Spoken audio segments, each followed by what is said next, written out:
Mm.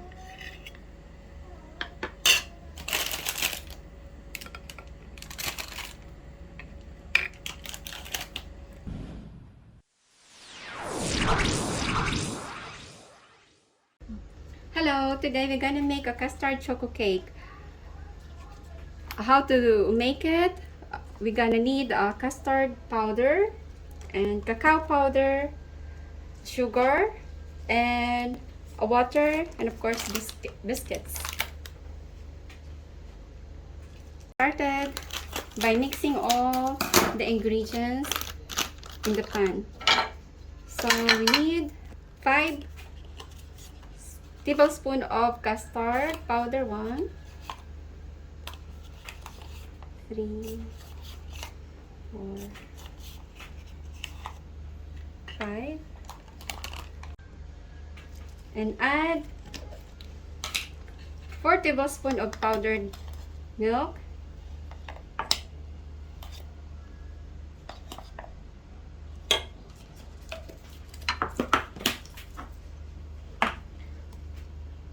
tablespoons of sugar,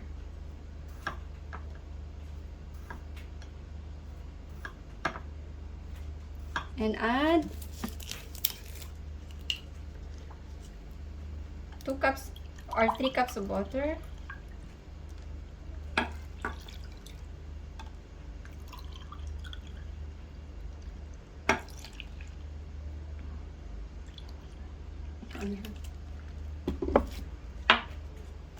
and mix them together.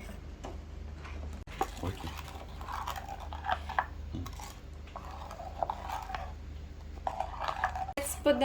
Let's put it on fire. Turn on fire. Put on medium heat and mix it until it's boiled. Mix it slowly.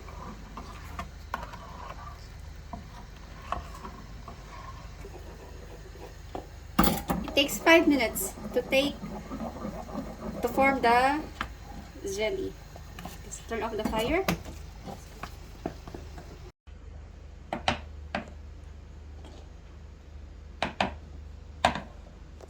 Spread some of the custard on the bottom of the bowl.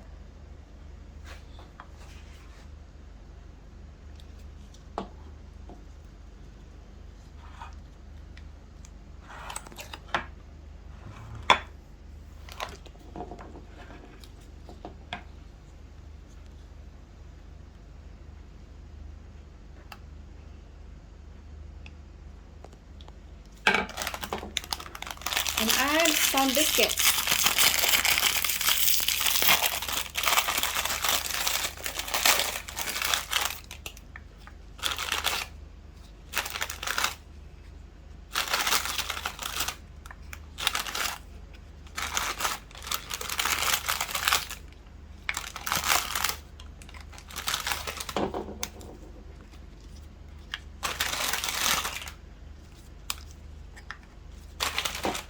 And cover the biscuits with custard.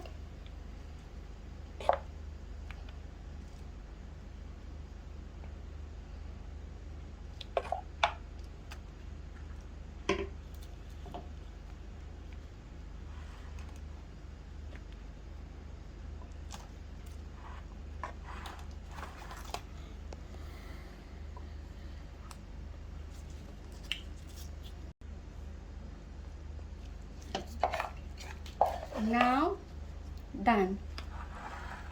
Okay. And now let's put 1 tablespoon of cacao powder.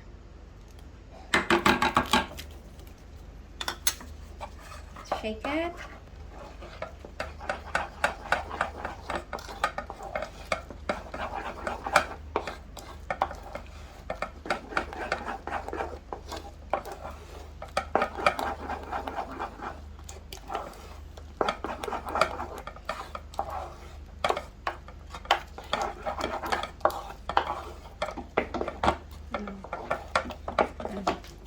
And add another layer of biscuits.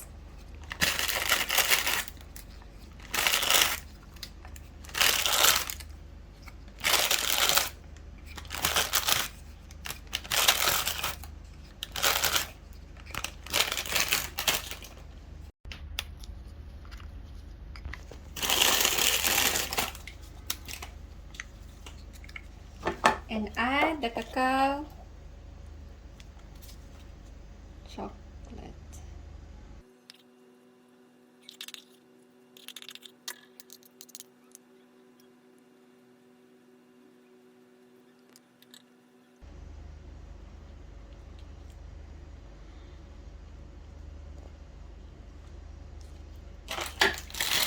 And smash three biscuits.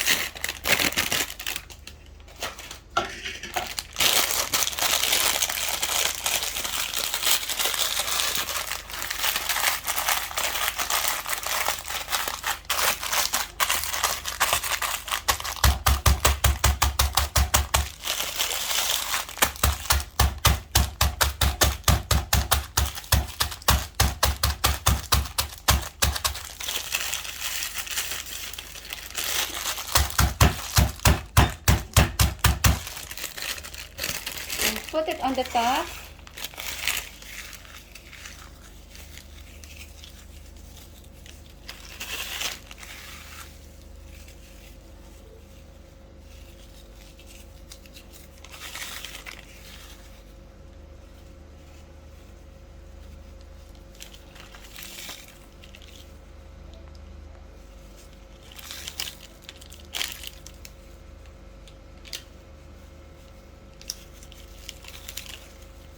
Custard choco cake is done.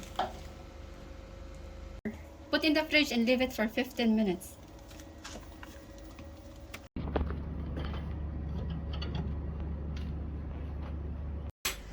Waiting time is over. Let's try.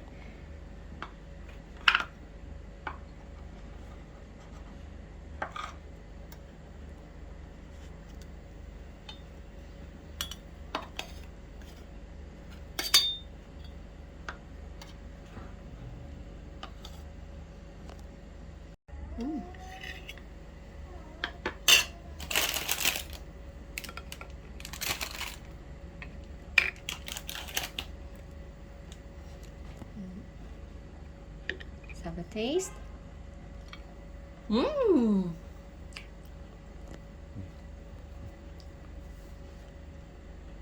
It's so yummy. Don't forget to subscribe and like Sorsha's Kitchen.